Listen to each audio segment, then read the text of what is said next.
Ne wa Pastor Bugingo bamukubya amasasi agamutiddewo ku sport.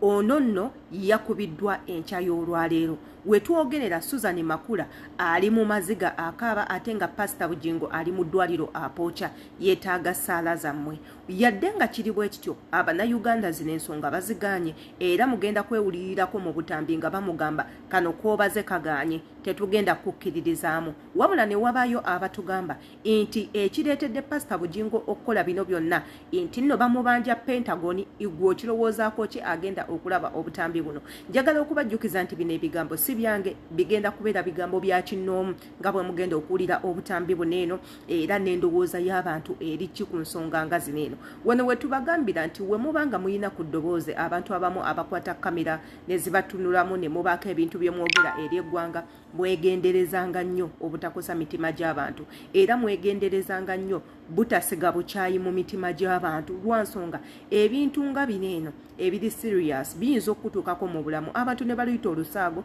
abalala ne baseka ne bakuba engalo ne bakuba enduulu ne beeyagala ne batuuka n'okwogera ebigambo nga bino era nga mugenda kuwulira abamu nga bagamba nti eno sita nti abalala bajja kugamba ng'oluddewo okufa, abalala bagenda mugamba bulijjo tukulabula nga tukugamba nti gwe toli w'amaanyi, toli wa bbeeyi, toli wa kitalo nga gwe bw'olowooza era abalala bagenda mulimirira bamugambe ebigambo bulijjo by'okozesa byennyini nti igwe watuuka Abannayuganda be bagwagwa, Abannayuganda be basiru okuvayo ne bagamba nti nno embeera eri mu ggwanga lyaffe erya Uganda teyeeyagaza naddala ku nsonga z'okubanga tugumbula abantu era ensonga z'okubanga nti abakwata mmundu batandise okubanga batta abantu mu kimugunyu abantu nga ensi nga temanyi obanga abakuuma ddembe abaddala tebamanyi, igwe n'ovaayo ne weewaana n'otandika okuyisawo ebigambo ebibeera nga tebisaana. Ezo zonna ensonga bagenda kuzoogera wabula nze nga Shila Adita sigenda kwogera ku nsonga yonna era sigenda kwogera kibi kyonna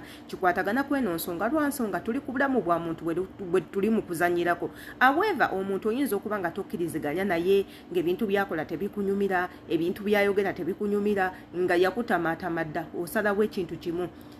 Live how to ignore. Learn how to become silent where necessary.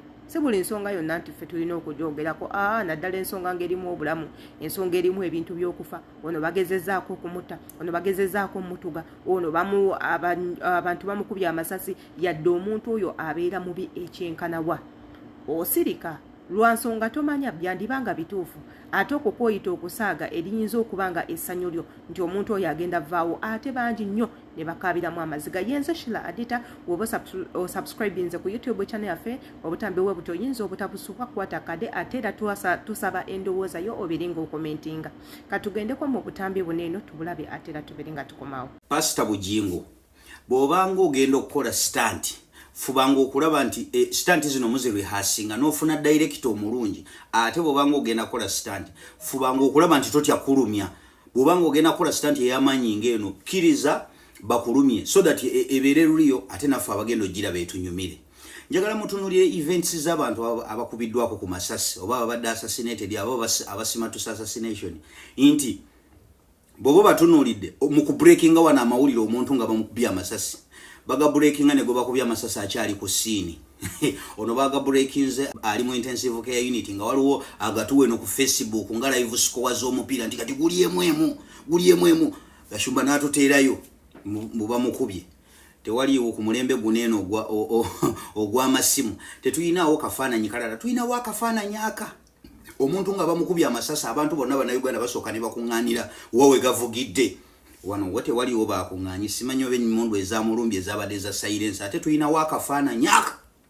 Tetuyinaawo eyewitness oba tetuyinaawo baawulidde nga bazze okulaba bakirolo abo tebaliiwo. Njagala otunuulire ku bantu abasimatuse assassination nti abaana bano tebajja ne bakuba miss kuba basooka ne bakola reconnaissance okukakasiza ddala nti gwe balumba ne bwaba wa mmundu nti balina omweliminatinga. Katusooke ku survival eya Bobi Wine ku gundi ya Yasini Kawuma bali bamanyi watuula era we bakuba side ya driver. Unfortunately Yasini yali eyo oyo Bobi Wine yena akola ki n'abanga survivinze era twalabe ebifaananyi by'okusiini amawulire baga breaking ku scene nga n'omwana tebannamujja mu motoka. Tugende ku assassination ya Katumba Wamala ayina n'ow'emmundu bagenda okubreaking amawulire ag'okulumbibwakwe ng'akyalina ku siini ne batukubira ebifaananyi nga yenna atiirika musaayi ati nga yenna bamulumiza n'omulumya omulaba munnamagye aliwero trained yasimatuka assassination naye era yasigaza obulumi buli nti balina we bamukuba ne bamulumya bwe twalabye yasimatusa assassination pastor Bugingo bamutulaza avudde mu intensive care unit ng'alina kunena akabandegi ng'alinga ava okuggyako omusaayi gwa sirimu ne nga ono nga mutendeke n'okusinga munnamagye yavaamu ng'omusaayi gwonna gumujjudde bano abaana basooka kukola reconnaissance ne bakakasa nti gwe bagenda okukuba target weeri susi kumala gajja kati we bazze ne bakubako Ddwaliro yekka gwe ne bakuleka emmotoka yo ya Amadi era bweba ya Amadi oba Amadi bwayo nga busaliriza nti eri Amadi ku side yokka wootuula eyo ready flag emukozo nti wano watulimbe wabadde olina okukkiriza naawe bakulumye to make your story lukuliyo ebyo bikwatiremu bali abajegajega abalala naye nze bye toyinza kubinkwatiramu kino fumba kiboozi kyo oli mu kuyiiya kiki kisitole kye ekyasayiramu kuba tokyalina kyonnyonnyola ndigazo nti togenda zisobola zizimbira Pentagoni kati oyagala opreparinga ekisitole kye ekyasayiramu gwoyitemu paka gy'oyagala okgenda ng'olinawo ekisitole kyo kyozimye nti baali banzita waka kati kanani teriiwo kati oyagala kumyansa ng'endiga ozikoze eki omaze ozinyoloosa ogende naye ng'omaze okuzimba sitoleyo kwogenda okusabira sayira mu kuba omaze okubba kati okkuse bannange kati akasajja kakkuse endiga zonna nze mbabuulira kano kaagala kumyansa n'ekirala waliwo kye bayita taamu egenda n'ebyayo kati akageri kekiri nti oli mu ndiga yiyi zirina okuleeta ettooke era ogenda kukuŋŋaanya ettooke nti munnange omusumba yasimatusa okufa yasimatusa eryo nali etafaali olina odditikkula nze bye togenda kubinkwatiramu bannange togenda kubinkwatiramu eno sitanti yabuliddemu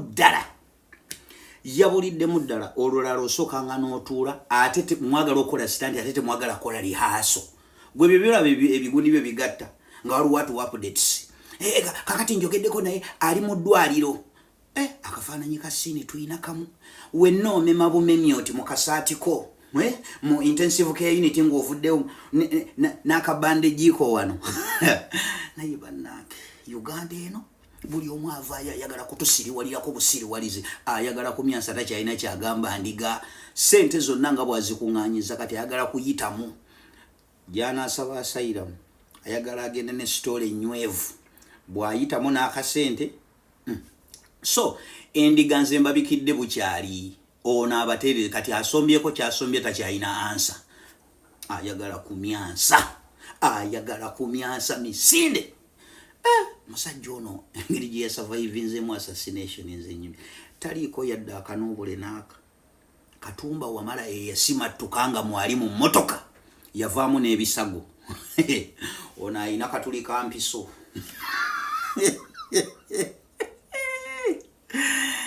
musibe bulungi Pastor Bugingo agakagwawo asimatusa amasasi abadde awoza Uganda nnungi nnyo Uganda nnungi emirembe egiri mu Uganda luli yasabuka ne yeeyogeza ebigambo awo musimanyi lwakumala gagoberera naye omusajja gwe bagoberera ng'alinga achekinga mu muhoozi ate oli muhoozi teka agiwanika yeebeera waggulu teka ya muhoozi ya womuchengiri womuchekingiri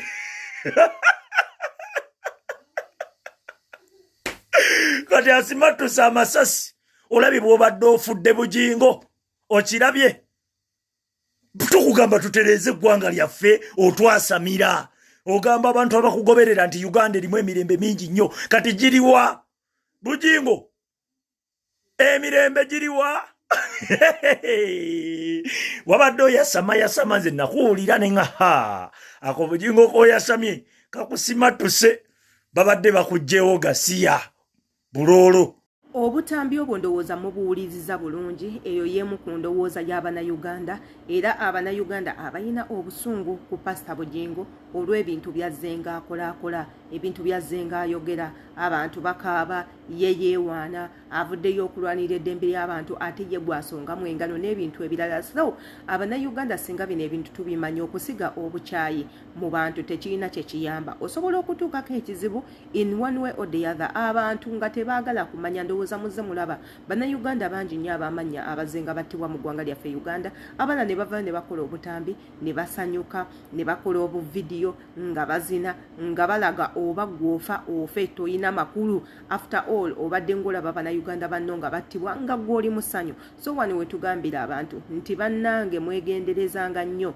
obutanyeeza abantu. Bw'oba nga gw'oli bulungi beera mu kamooli osirike, bw'oba gwe toyina kikuluma beera eyo osirike. Sometimes bw'oba toyagala kubeera ku sayidi y'abantu bali bubi, igwe beera ku sayidi yo ey'abantu abali obulungi osirikireyo. Lwansonga bano ababi abali ku mbeera embi oba abalina ebibi bye bayitamu ng'ate woba oli awo we baba beekubidde omulanga basobola okuyambibwa wabula gwe n'obalemesa okuyambibwa, oba obawa obusungu ku mutima era babeera banyiivu okufaako obufi, tebalina kirungi kyonna kye bakwagaliza oba kirungi kyonna kye bakusabirira otuukeko. Kati wotuuka mu bizibu nga we biti bagamba aha singa abeera ng'aviiriddewo ddala kyandibadde kituyamba, naye nga ki igwe kennyini omuntu weekolamu omulimu n'oleetera abantu okukukyabwa.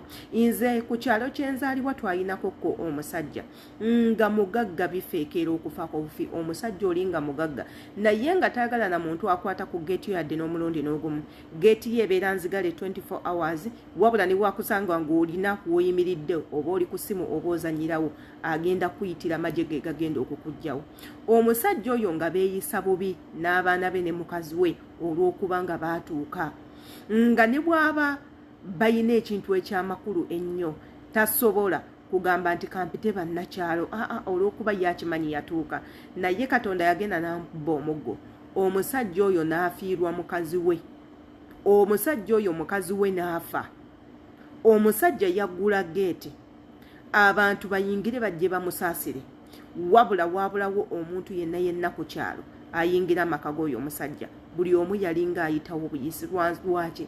Yeegulumizanga nnyo, yeetwaliranga nnyo waggulu ng'alowooza ye yamala, nga ffe abanaku tayagala kutulaba, tawulira mulanga gwaffe. Yatuuka n'ekiseera okusala payipo ezitwala amazzi eri abantu abo abanaku, olw'ensonga nti payipo yayita mu kkubo ate ye waayisa emmotoka ye tagyetaagawo. Amazzi payipo ne bazisugululawo. Kati nno beebo abantu obukyayi bwe yateeka mu bantu baabumuddiza afunye ekizibu. Oyizeemu kiyenze Shila Adita, webale kuliza katambi kaneno, subscribe nga tera comment nga tumanye endowooza yo embagalanyo.